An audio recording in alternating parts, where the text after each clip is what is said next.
நம்ம ஸ்கூல் டேஸில் இந்த ஓசோன் ஹோல், இந்த ஓசோன் லேயர் இதெல்லாம் பற்றி நம்ம நிறையா படிச்சிருப்போம். அப்படி நம்ம படித்ததுலையும் நம்மக்கிட்ட நிறைய உண்மைகள் மறைக்கப்பட்டிருக்கு. அது என்னென்ன உண்மைன்றதை பற்றி பார்க்கலாம்.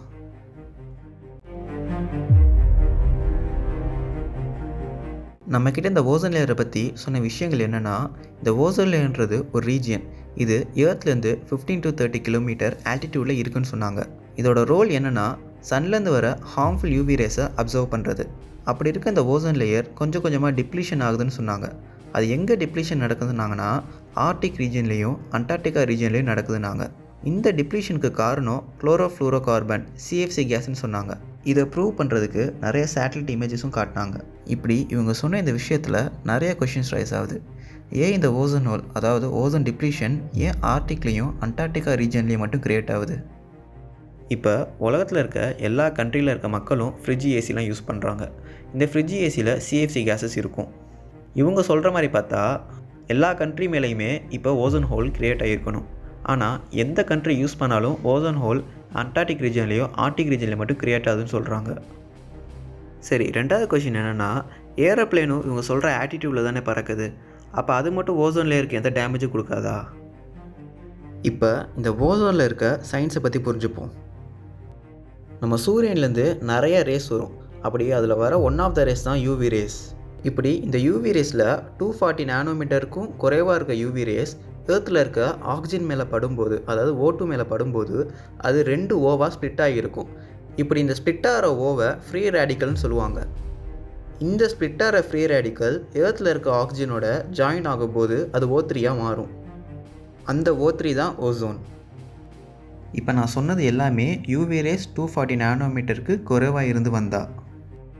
இப்போ இந்த சன்லேருந்து வர யூவி ரேஸ் மோர் தென் 240 நானோமீட்டராக இருந்துச்சுன்னா, இந்த யூவி ரேஸ் ஏர்த் மேலே இருக்க ஓசோன், அதாவது O3 மேலே படும்போது அது மறுபடியும் ஒரு ஆக்சிஜன் O2 ஆகவும் அப்புறம் ஒரு ஃப்ரீ ரேடிக்கல் வெறும் ஓவாகவும் மாறும். இது ஒரு சைக்ளிக் ப்ராசஸ் மாதிரி. அதாவது யூவி ரேஸ் லெஸ் தென் 240 நானோமீட்டராக இருந்துச்சுன்னா ஆக்சிஜன் ஓசோனாக மாறும்.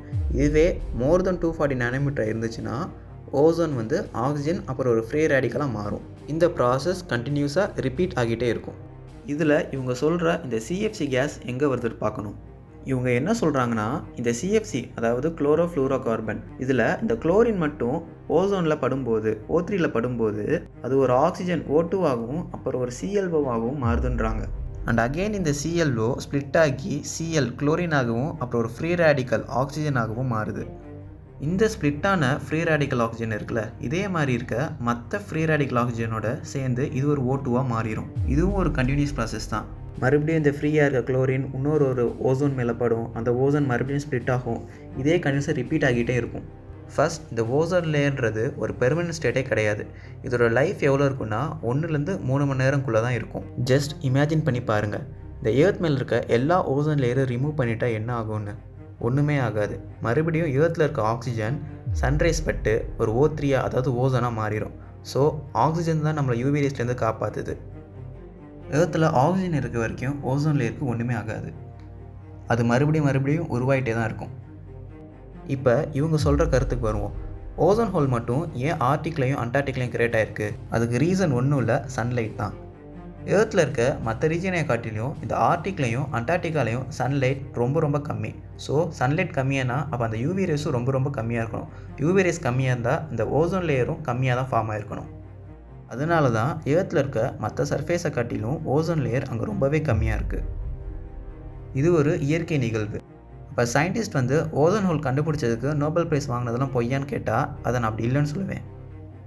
அவங்க சொல்கிற மாதிரி சிஎஃப்சி ஓசோன் ஹோலை டேமேஜ் பண்ணுறதெல்லாம் உண்மை தான். ஆனால் அந்த ஓசோன் ஹோல் மறுபடியும் அது தானாகவே ஃபார்ம் ஆகும். அதை பற்றி எந்த விஷயமே சொல்ல மாட்டாங்க. இங்கே தான் அவங்களோட பிஸ்னஸையும் அவங்களோட பாலிடிக்ஸையும் பார்க்கணும். டுப்பான்ட்னு ஒரு நிறுவனம் தான் இந்த சிஎஃப்சிக்கே பேட்டன்ட் பண்ணி வச்சுருந்தாங்க. இந்த பேட்டன்ட் 1979 எக்ஸ்பயர் ஆயிடுச்சு. ஏதாச்சும் ஒரு நிறுவனம் இந்த சிஎஃப்சியை யூஸ் பண்ணணுன்னா இந்த டுப்பான் நிறுவனத்துக்கு பே பண்ணணும். யோசிச்சு பாருங்கள், ரெஃப்ரிஜரேட்டர், ஸ்ப்ரே, ஏசி, இந்த நிறுவனம் எல்லாமே இந்த சிஎஃப்சி கேஸை யூஸ் பண்ணணும். இவங்க யூஸ் பண்ணணுன்னா அந்த டுப்பான் நிறுவனத்துக்கு மணி பே பண்ணணும். இப்போ இந்த பேட்டன்ட் எக்ஸ்பயர் ஆயிடுச்சுன்னா இந்த நிறுவனம் எதுவுமே அந்த டுப்பான் நிறுவனத்துக்கு மணி பே பண்ண அவசியம் இருக்காது. ஸோ இந்த ஓசோன் ஹோல்ன்ற ஒரு கான்செப்டை 1980 ஸ்டார்ட் பண்ணி 1985 டிக்ளேர் பண்ணாங்க. ஸோ சில பொலிட்டிக்கல் இன்ஃப்ளூயன்சஸ் அப்புறம் இந்த நோபல் ப்ரைஸ் இந்த மாதிரி விஷயம்லாம் வச்சு இந்த சிஎஃப்சினா ஒரு டேஞ்சரஸ் கேஸ் இந்த மாதிரிலாம் மக்கள் மனசில் பரவ வச்சாங்க.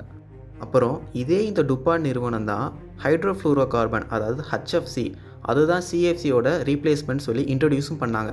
அப்போ இந்த இன்ட்ரடியூஸ் பண்ண அந்த ஹச்எஃப்சிக்கும் அவங்களே பேட்டர்னும் பண்ணி வச்சுக்கிட்டாங்க. ஸோ இவங்களோட பிஸ்னஸும் வெளியே போகாது அண்ட் இவங்களோட சிஎஃப்சி கேஸையும் யாருமே யூஸ் பண்ண மாட்டாங்க. இதுதான் இந்த ஓசோன்களோட கான்செப்ட். எப்படி இந்த இயற்கை நிகழ்வையும் இந்த மக்களின் அறியாமையும் வச்சு இவங்கெல்லாம் பிஸ்னஸ் பண்ணுறாங்கன்னு நீங்கள் தெரிஞ்சுக்கணும்.